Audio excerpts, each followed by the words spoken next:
నిర్మల్ జిల్లా మామడ మండలం పొన్కల్ గ్రామంలో శుక్రవారం నూతన డ్రైనేజీ నిర్మాణ పనులను సర్పంచ్ లక్ష్మీ రాజిరెడ్డి, వార్డు మెంబర్ నిమ్మతోట లహరి గంగారెడ్డి ప్రారంభించారు. ఈ సందర్భంగా గ్రామ పంచాయతీ సర్పంచ్గా గెలుపొందిన కొద్ది రోజులకే గ్రామంలో అభివృద్ధి పనులు ప్రారంభించడం ఎంతో ఆనందంగా ఉందని హర్షం వ్యక్తం చేశారు. గ్రామంలోని 14 వార్డుల్లో గత 15 సంవత్సరాలుగా వర్షాకాలంలో డ్రైనేజీ లేకపోవడంతో వర్షం నీరు ఇళ్లలోకి చేరి కాలనీ ప్రజలు తీవ్ర ఇబ్బందులు గురవుతున్నట్లుగా కాలనీ వాసులు పేర్కొన్నారు. గ్రామంలో మొదటగా తమ కాలంలో అభివృద్ధి పనులు చేపట్టడం సంతోషంగా ఉందని కాలనీ వాసులు ఆనందం వ్యక్తం చేశారు.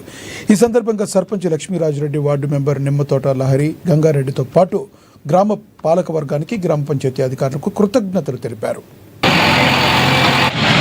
పొన్కల్ గ్రామంలో గత 15 సంవత్సరాల నుంచి ఇందిరమ్మ కాలనీ గల ప్రధాన సమస్య ఏంటి అంటే కెనాళ్ళు.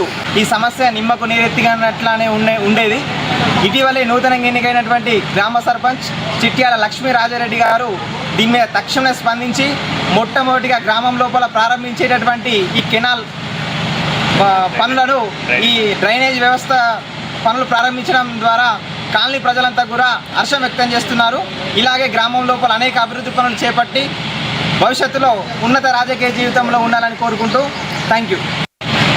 పొన్కల్ గ్రామంలో గత 15 సంవత్సరాల నుంచి